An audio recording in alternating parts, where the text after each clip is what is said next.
Leluhur di sana sangat marah dan bahkan auranya keluar sangat mengerikan, menyebabkan beberapa murid yang terluka tadi mengeluarkan seteguk darah lagi. Ayah berhenti, auramu bisa membunuh murid-murid kita. Bing yang cemas melihat ayahnya yang marah seperti itu, dan sekitarnya banyak murid yang terluka. Mendengar suara Bing Yang, dia pun agak tenang, auranya pun menghilang sedikit demi sedikit. Cepat bawa murid yang terluka dan kalian semua tetua ikuti. Sebelum dia berbicara, dia melihat tulisan di tanah. Jangan mencariku di sekitar sekte, aku sudah berada di luar sekte, aku akan menunggu kalian di luar kota, jika kalian tidak datang dalam waktu 5 menit, aku akan pergi dengan semua barang-barang kalian. Di sana tertulis kalimat seperti itu. Sial, apa kau pikir aku tidak tahu wajahmu? Teriaknya marah sebelum dia akan terbang menuju Arai. Dia kaget melihat tulisan itu berubah lagi.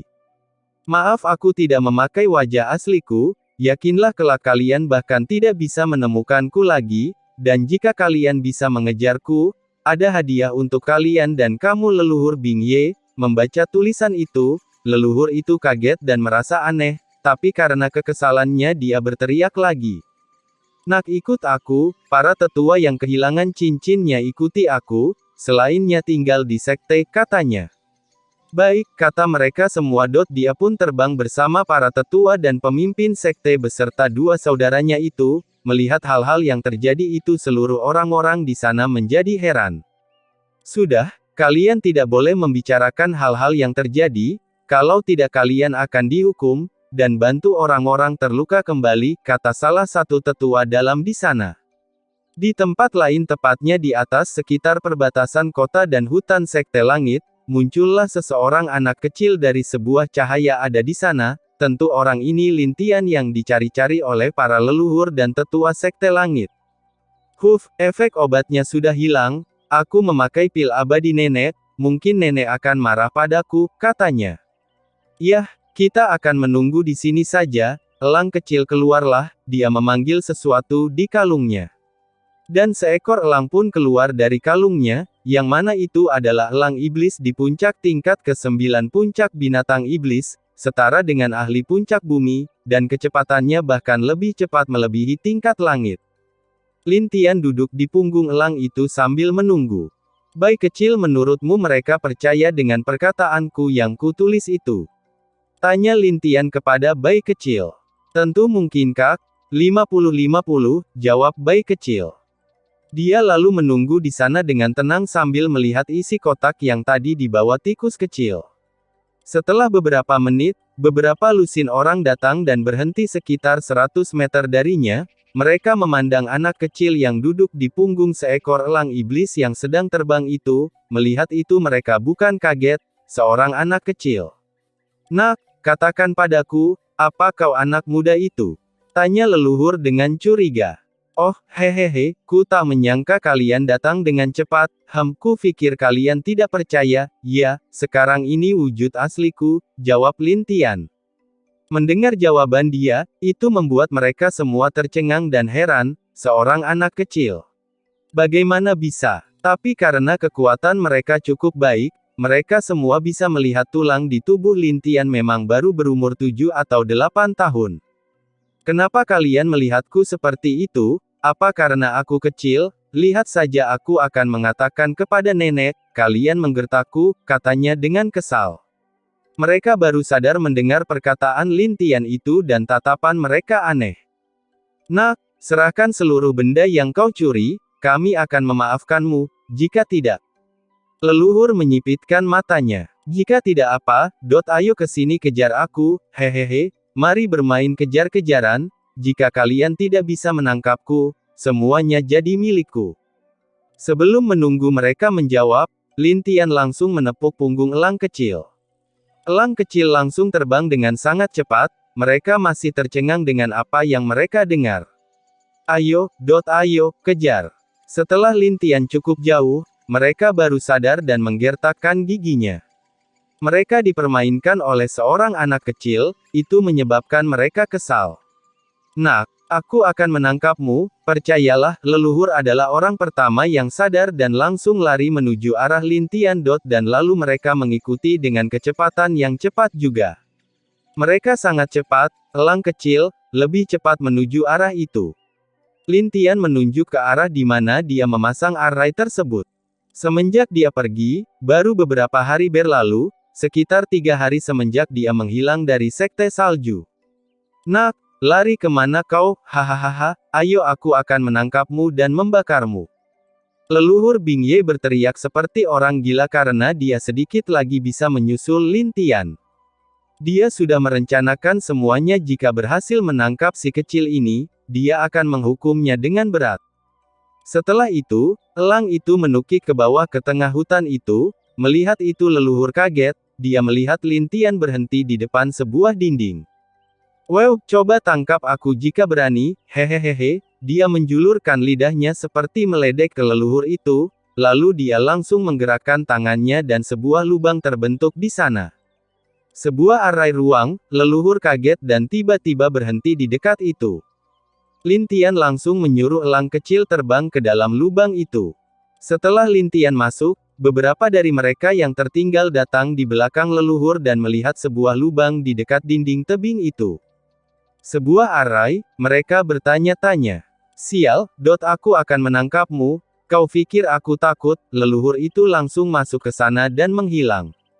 Tunggu, belum sempat mereka teriak tapi leluhur telah menghilang. Mereka tidak punya alasan lagi dan juga masuk.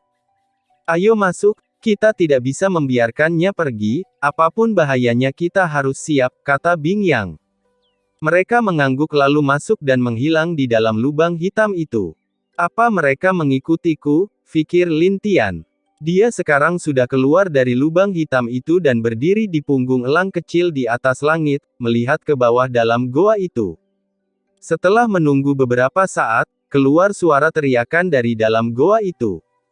Nak, aku akan menangkapmu dan memanggangmu menjadikan makanan ikan, teriak suara itu, siapa lagi kalau bukan suara leluhur yang marah.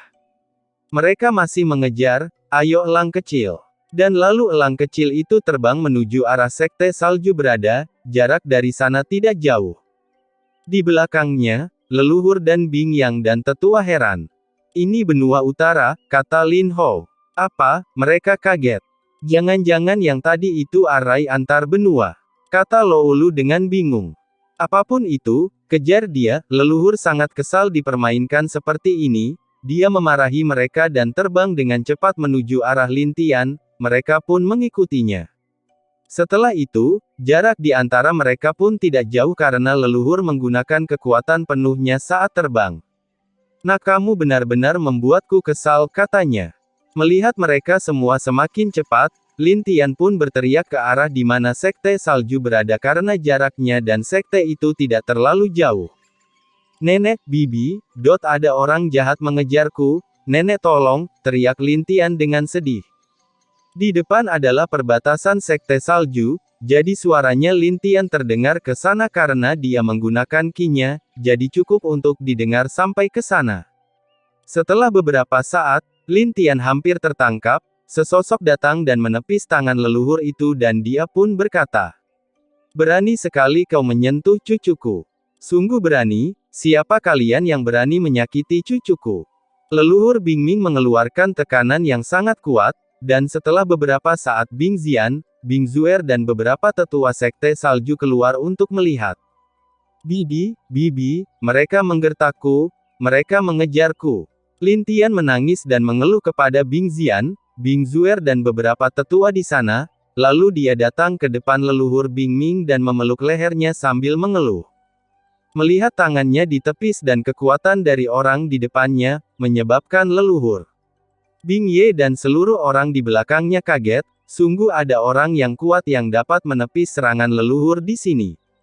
Bahkan leluhur sedikit kaget melihat ini, kenapa di benua utara seperti ini, ada orang kuat seperti ini di sini, pikir dia. Nenek lihat bajuku rusak, padahal baju ini dijahit oleh nenek, mereka mengejarku ingin membakarku dan memberikan aku jadi makanan ikan. Lin Tian menangis di pelukan leluhur Bing Ming. Melihat Lin Tian yang menangis di pelukannya, menyebabkan hatinya sakit. Tenang, tenang, ada aku di sini. Mereka tidak akan melakukan apapun. Siapa yang mengatakan hal seperti itu padamu? Tanyanya. Itu, yang di depan, sambil menunjuk ke leluhur Bing Ye. Sungguh berani sekali. Sebelum dia menyelesaikan kata-katanya, dia kaget melihat orang di depannya itu. Beberapa saat, dia hampir mengeluarkan air mata melihat pria di depannya itu dan tiba-tiba dia berkata dengan suara serak dan terbata-bata. Kakak laki-laki, katanya dengan hati yang berat. Mendengar kata-kata yang keluar dari perempuan di depannya, membuat dia dan semua orang di belakangnya kaget. Tapi setelah beberapa saat, dia memperhatikan orang di depannya dan tatapan linglung muncul di wajahnya. Dan setelah itu, ada air mata keluar darinya, bahkan dia sangat gembira melihat perempuan di depannya itu. Adik Ming, kau adik perempuanku, katanya sedikit dengan bergetar. Mendengar perkataan leluhur mereka juga kaget. Apa, wanita di depan leluhur Bing Ming, adik dari leluhur, bagaimana mungkin? Kenapa kakak berada di sini? Leluhur Bing Ming menahan air matanya dan mencoba tetap tenang lagi. Leluhur Bing Ye yang sangat gembira mencoba tenang dan menjawab. Itu, ceritanya panjang, dia menghela nafas. Dia mendekat ke Bing Ming dan mengusap kepala adiknya. Apakah kamu di sini selama ini? Kenapa kau pergi meninggalkan rumah tanpa memberikan kabar? Kakak dan saudara keduamu mencarimu selama ini. Jika dia tahu kamu di sini, saudara kedua pasti akan segera keluar dari pengasingannya, katanya dengan lembut. Bahkan Bing Xian, Bing Zuer dan tetua sekte salju juga terkejut melihat ini. Hanya Bing Xian dan Bing Zuer yang agak tenang dan berpikir, dia adalah kakak laki-laki guru. Belum dia selesai berbicara, Lin Tian menangis lagi di pelukannya dan berkata, Nenek, dia ingin membakarku dan memberikan aku ke ikan. Nenek, kenapa nenek tidak memukulnya? Dia menangis lagi. Melihat kelakuan Lin Tian di pelukan adiknya, ini membuat mulut leluhur Bing Ye berkedut.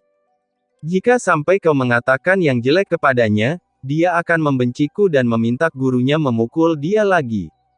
Memikirkan hal-hal dulu, membuat dia berkedut.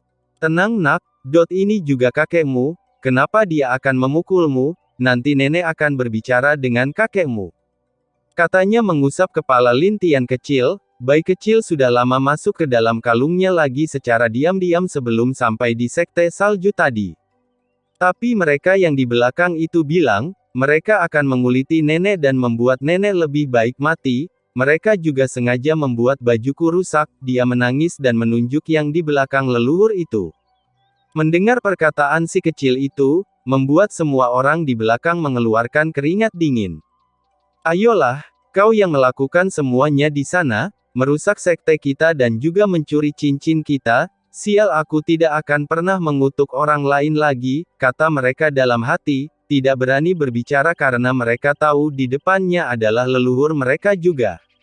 Bahkan leluhur juga tercengang melihat kepintaran anak ini. Apa dia sungguh cucu adikku, pikir dia.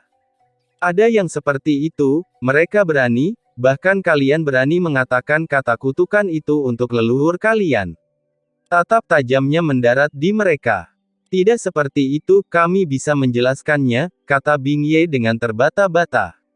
Siapa kamu? Tanya Bing Ming bingung. Aku anak ayah, namaku Bing Yang, pemimpin sekte yang sekarang, katanya dengan hormat. Kau anak kakak. Dia bingung dan melihat kakaknya. Leluhur Bing Ye mengangguk. Melihat itu baru dia tahu kalau dulu kakaknya jatuh cinta dengan seorang perempuan dari sekte bernama Louru. Dia juga saudari yang baik dan selalu melindunginya sejak dulu, bahkan dia salah satu yang menasehatinya saat itu. Itu, kakak Lou bagaimana kabarnya? Tanyanya. Dia baik-baik saja, tapi sejak kau pergi, dia merasa bersalah kepadamu dan hanya di rumah dan tak keluar rumah sejak itu. Leluhur Bing Ye menghela nafas. Karena dia tahu, kalau istrinya itu masih merasa bersalah karena Bing Ming menghilang dari sekte, sampai sekarang dia tidak keluar dan memerintahkan bahkan keluarganya mencari adiknya ini. Baguslah, baik-baik saja, katanya dengan senyum. Melihat semua itu, Lin Tian mengeluh dan berkata kecil. Apa ini? Apa nenek tidak menyayangiku lagi? Katanya sambil mengeluh. Mendengar itu, leluhur Bingming tersenyum dan menggosok kepalanya lagi. Siapa bilang nenek tidak sayang Lin Tian, tapi mereka adalah kakek dan paman Lin Tian juga, jadi nanti nenek akan meminta kakekmu untuk menghukum mereka, yakinlah, katanya. Benarkah, apa benar kakek mau menghukum mereka? Jika kakek menghukum mereka, Lin Tian akan memaafkan kakek. Dia lalu berbalik dan menatap leluhur Bing Ye dan berkata dengan senang kepadanya. Melihat itu, membuat leluhur Bing Ye tidak bisa berkata-kata dan hanya tersenyum. Iya, nanti kakek akan menghukum mereka, jadi kamu akan memaafkan kakek kan? Katanya sambil tersenyum, melihat adiknya yang menyayangi anak ini, membuat dia yakin anak ini, cucunya juga, tapi dia kagum, anak ini sungguh jenius. Lin Tian senang mendengarnya, tapi tidak mereka di belakang. Sial, anak ini sungguh hebat mengambil hati orang lain, sungguh berbahaya, jangan lagi menyinggung dia, kata mereka sambil mengeluh dan membayangkan hukuman mereka nanti. Bing Ming tersenyum. Bing Zian, Bing Zuer, kemarilah, beri hormat kepada paman dan saudara-saudaramu. Baik guru, mereka ke depan dan dengan hormat berkata, salam leluhur, aku Bing Zian dan ini adikku Bing Zuer, kami adalah murid guru, kata Bing Zian ke leluhur Bing Ye dengan hormat. Mendengar itu, leluhur mengangguk dan memeriksa kultivasi mereka, melihat kultivasi mereka leluhur senang, alam abadi bumi tingkat pertama dan alam bumi kelima tahap puncak, sepertinya adik mendapatkan murid yang baik. Bagus, bagus, kalian sungguh cantik dan kuat, katanya dengan tersenyum. Apa di antara kalian ibu dari anak ini? Tanya leluhur kepada mereka, mereka menggelengkan kepalanya, sebelum leluhur berkata. Ini anak dari murid ketiga dan paling muda, dia sedang keluar ke kekaisaran, ada pertandingan bela diri dan alkimia di sana, dia membawa murid ke sana untuk bertanding, kata Bing Ming kepada kakaknya. Oh, ayo kakak, kita masuk dulu, kalian semua ayo masuk, kita bicara di dalam, tidak enak di sini, dia berbicara dan mengangguk ke kakaknya. Hahaha, baiklah, ayo, leluhur tertawa senang, melihat adiknya yang telah dewasa ini, bahkan adiknya bisa membuat sekte seperti ini di sini, dia sangat kagum. Nenek Aner lapar, apa nanti bisa Aner makan sesuatu? Tanya Lin Tian. Tentu nenek akan memberikan cemilan nanti sebelum kita makan, oke, katanya mengelus kepala Lin Tian. Dan ibunya juga beberapa saat lagi akan kembali. Lin Tian senang mendengar ibunya kembali, setelah itu mereka langsung menuju aula dan mengambil tempat duduk masing-masing.